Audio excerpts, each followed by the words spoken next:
Okay, good morning. Hari ini kita akan sambung ya bab 3 iaitu koordinasi dan gerak balas subtopik 3.2. So dalam lesson saya hari ini saya hanya akan introduce kepada kamu organisasi sistem saraf manusia dan kita akan lihat fungsi-fungsi otak lah. Okay ya. In my next lessons, kita akan bincangkan tentang saraf tunjang dan juga jenis-jenis neuron, struktur dan fungsinya. Okay ya. We go for short video lah. Okay ya. Okay, kita lihat ya. Ini yang kita panggil sebagai sistem saraf manusia lah. Okay ya. So sistem saraf manusia, let me activate the pen. Okay ya, sistem saraf manusia.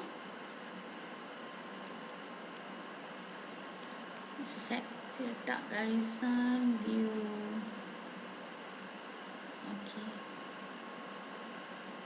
Okay, kita lihat ya, sistem saraf manusia terdiri daripada dua bahagian lah. Kita boleh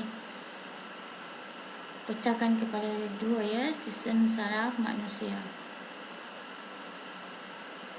Okay, boleh pecahkan kepada dua, iaitu terdiri daripada sistem saraf pusat. Sistem saraf pusat. Okey, satu lagi ialah sistem saraf periferi. Okey ya, sistem saraf periferi. Okey, kita sambung ya, kita labelkan diagram yang ada kat tepi tu. Okey, kita lihat.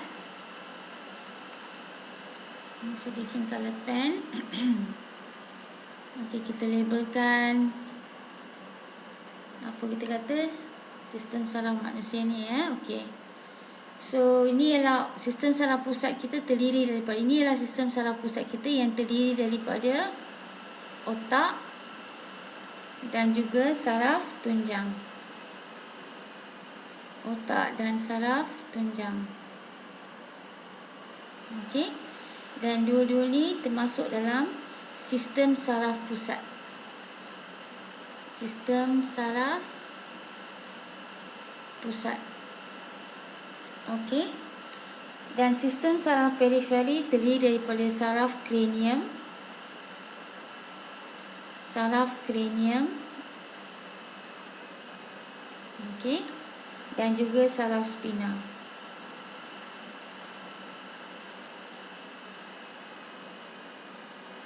Okey ya, saraf kranium dan saraf spina. Dan dua kategori ini dimasukkan dalam sistem saraf periferi. Okey ya, dia adalah cabang kepada sistem saraf periferi.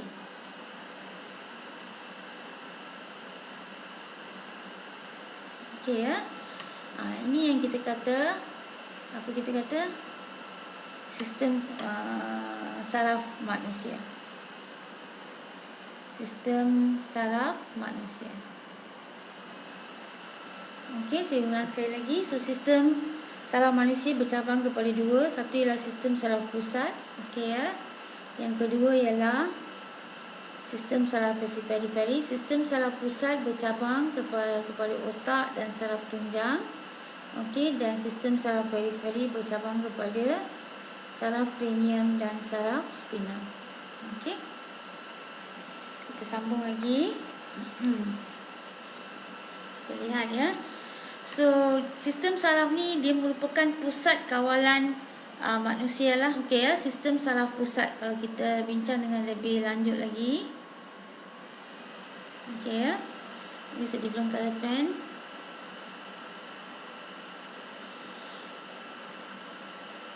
Okey ya, kalau kita lihat sistem saraf pusat ni, dia merupakan pusat kawalan badan. Okey ya, merupakan pusat kawalan badan. Pusat kawalan badan.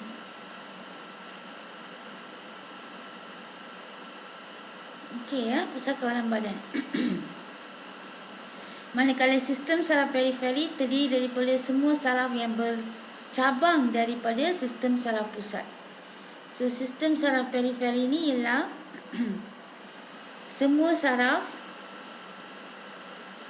semua saraf yang bercabang. Okey ya, yang bercabang dari sistem saraf pusat. Dia bercabang daripada sistem saraf pusat ya. Ya, saya gunakan singkatan SSP, sistem saraf pusat. Okey.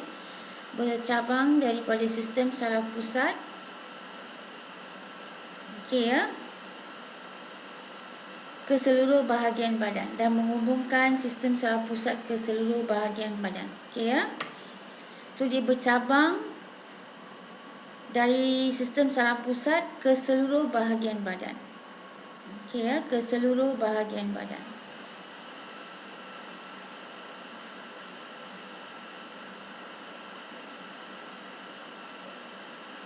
Okey.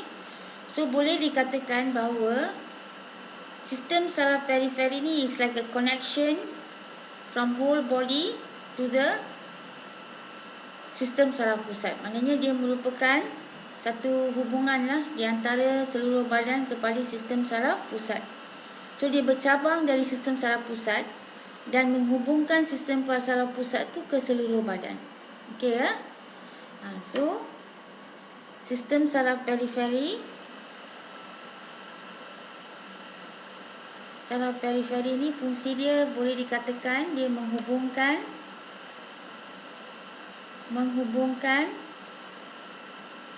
okey ya, sistem saraf pusat ke semua bahagian badan. Menghubungkan sistem saraf pusat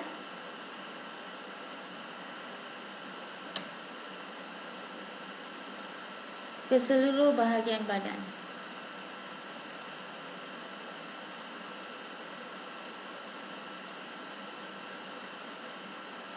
Okey. So kita sambung lagi. Go the next one, kita pergi kepada otak. Okey ya, gambar rajah ni saya petik daripada buku teks ya. Semua gambar rajah ni saya petik daripada buku teks. Kita lihat. Okey ya. Kita labelkan dulu. Okey, ini adalah cerebellum. Okey. Yang ni adalah cerebellum. Dan yang ni ialah medulla oblongata. Okey ya, medulla oblongata. 3 struktur yang sangat penting lah yang kamu kena tahu. Okey ya, medulla oblongata ni adalah struktur otak. Okey ya. Okey, cerebellum, medulla oblongata. Okey. Dan yang ini ialah kelenjar pituitary.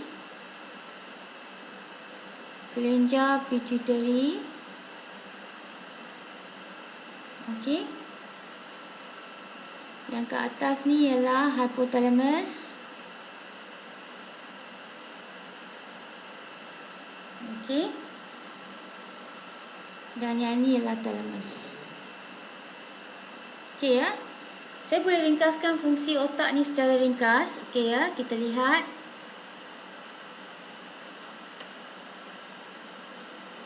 Okey ya. Secara umumnya kita boleh kata bahawa cerebellum ni dia mengawal tindakan terkawal. Mengawal tindakan terkawal. Okey. Manakala cerebellum pula mengawal keseimbangan badan. Mengawal keseimbangan badan. Okey. Dan medulla oblongata ni boleh dikatakan dia mengawal tindakan luar kawal. Mengawal tindakan luar kawal. Okey. Dan kelenjar pituitary hypothalamus ni ialah master gland untuk kelenjar pituitary. Master gland.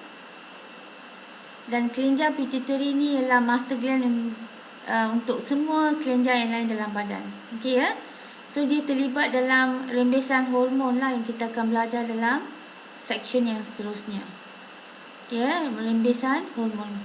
Okey ya, kita tak payah bincang pasal sekarang. Okey ya. Just nak introduce lah. Okey ya, dia adalah master gland untuk kelenjar pituitary.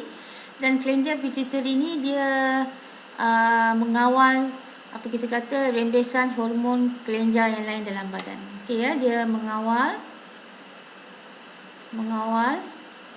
rembesan hormon oleh kelenjar lain. Okey ya, oleh kelenjar lain. Okey ya, inilah secara ringkasnya lah. Okey ya, tentang otak. Okey, kita lihat secara terperinci ya bagi setiap satu daripadanya. Kita lihat, saya turun ke bawah.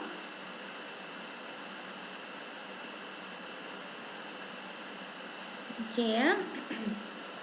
Okey, kita lihat. Saya change the color pen. Go to red again. Okey ya. So, cerebellum ni dia mengawal semua tindakan terkawal. Okey ya. Saya pecahkan kepada dua fungsi dia.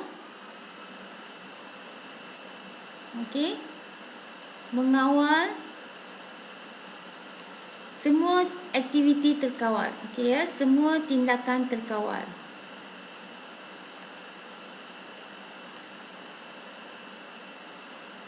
Terkawal. Okey ya.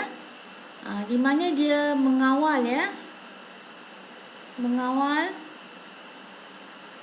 tindakan otot. Tindakan otot. Okey ya. Yang melibatkan pergerakan. Yang melibatkan pergerakan.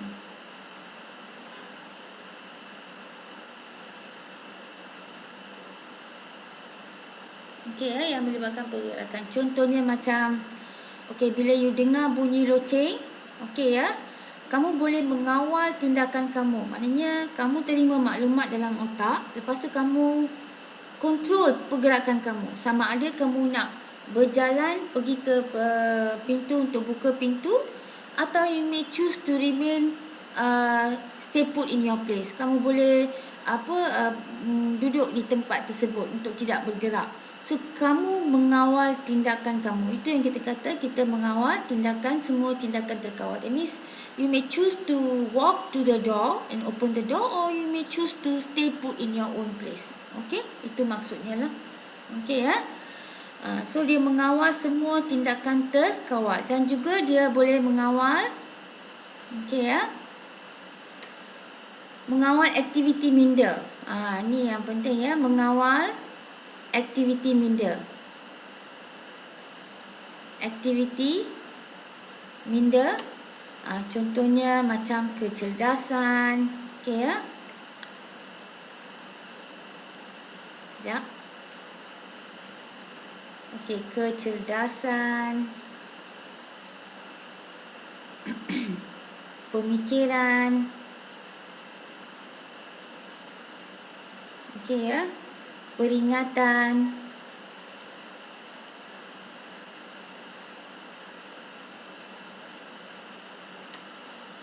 Penakulan.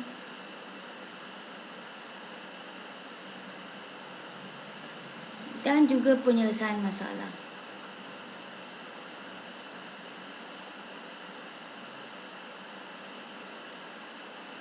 Okay, dan penyelesaian masalah. So that means you control your, apa kita kata, integrasi dan juga tafsiran maklumat lah. Okay ya, tafsiran dan juga integrasi maklumat. Okay ya.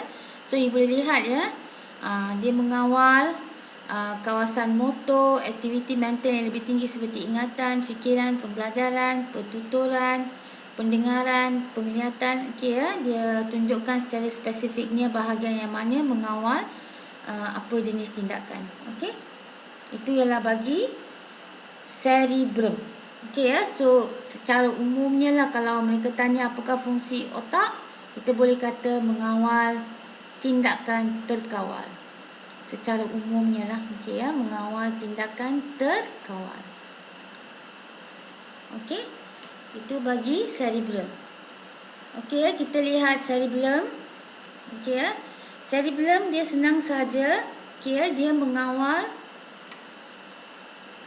dia mengkoordinasikan pengecutan otot, mengkoordinasikan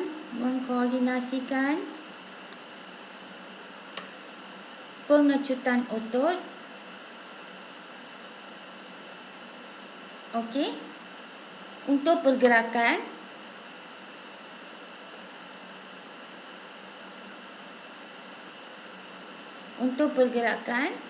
dan yang penting sekali ialah dia mengawal keseimbangan badan. Okey, mengawal keseimbangan badan.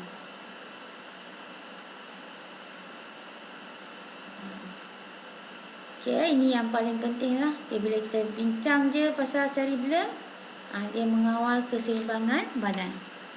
Okey. Kita pergi lagi, kita bincang pasal medulla oblongata. Okey ya, kita lihat medulla oblongata kat mana ya. Okey, kenal pastikan kedudukan struktur otak, cerebellum. So medulla oblongata ada di sini. Okey. So kita lihat fungsi dia. Okey, dengan senangnya fungsinya ialah dia mengawal atur tindakan luar kawal. Okey ya. Mengawal atur.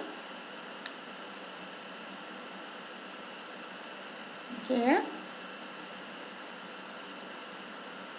Mengawal atur tindakan luar kawal. Mengawal atur tindakan luar kawal. Okey ya. Contohnya, kita lihat contoh. Put in a different color pen. Okey ya. Contohnya seperti kadar denyutan jantung. You cannot control your heartbeat. Okay ya. You cannot control, but you may the hypothalamus can control the tempo of the heartbeat. Okay ya. Kadar denyutan jantung. Peristalsis.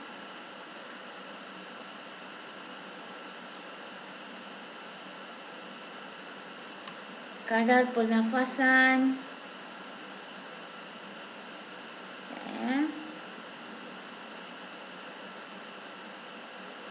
Do again. Sorry ya, kejap. Okey ya, kita lihat kadar denyutan jantung.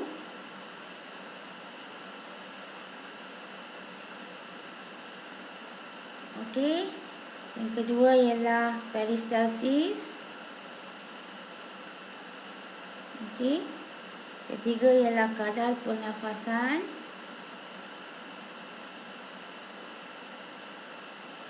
Okey. Keempat ialah tekanan darah.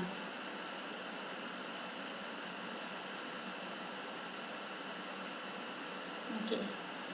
So, dia juga mengawal tindakan, beberapa contoh tindakan terkawal.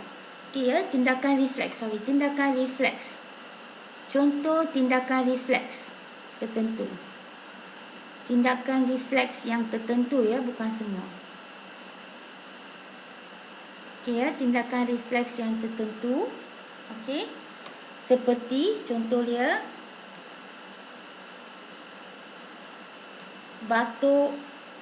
Use different color pen.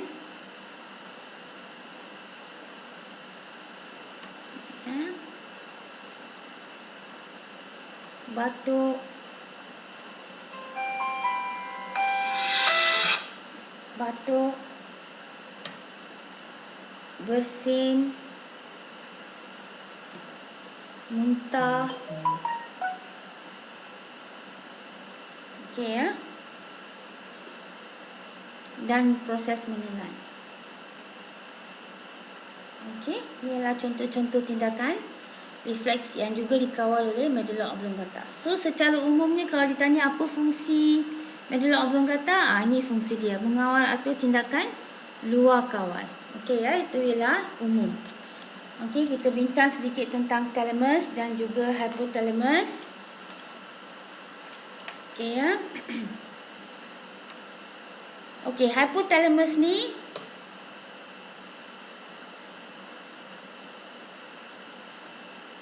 lihat ya, hypothalamus. Okey, hypothalamus.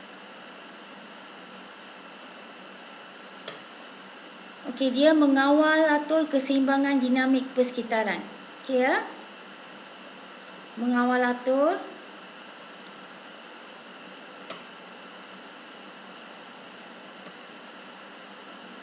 keseimbangan dinamik persekitaran. Keseimbangan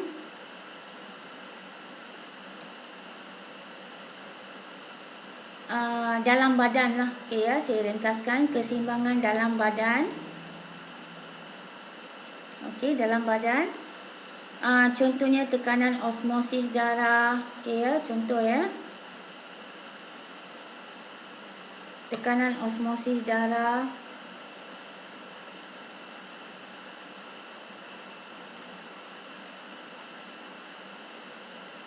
Dan suhu. Okey.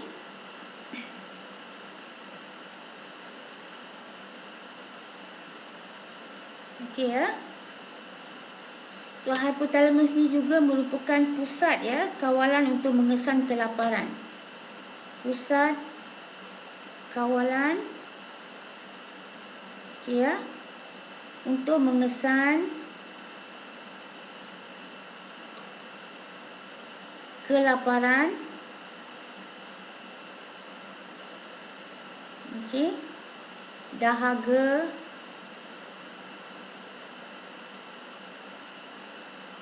keletihan. Okey ya. Dan suhu badan lah.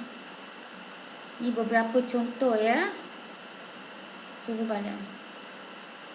Okey. Dia mengawal koordinasi melalui ya hypothalamus ni. Dia mengawal koordinasi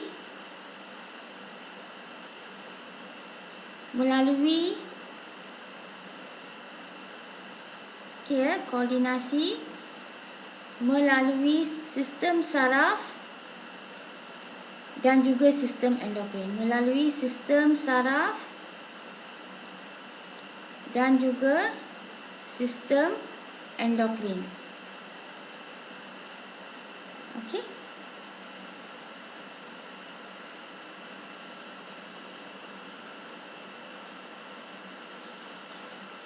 Okey.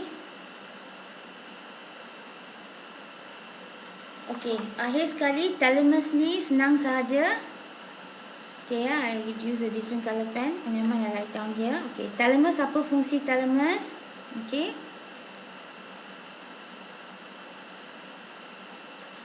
Okey, thalamus fungsi dia ialah senang sahaja. Dia mengawal, dia berfungsi untuk menerima maklumat dari reseptor deria lalu menghantar ke cerebrum untuk diproses. Okey ya. Saya ulang sekali lagi. Okey, thalamus fungsinya ialah untuk menerima maklumat.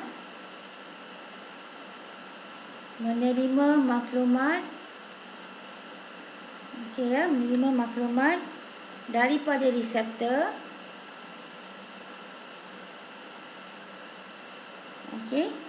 Reseptor deria ya, daripada reseptor deria dan hantar ke cerebrum untuk diproses. Okey, dan hantar ke cerebrum untuk diproses. Hantar ke cerebrum untuk diproses. Okey. Okey, itu ialah fungsi umum ya tentang struktur otak dan bahagiannya. In our next lesson kita akan bincang tentang saraf tunjang dan juga jenis-jenis neuron dan strukturnya. Okay, thank you. Okay ya, you can copy this in your notebook lah. Okay ya, secara ringkasnya. Dan I'll see you in the next lesson. Thank you very much. Okay ya, harap kamu buat semua kerja saya ya. Thank you.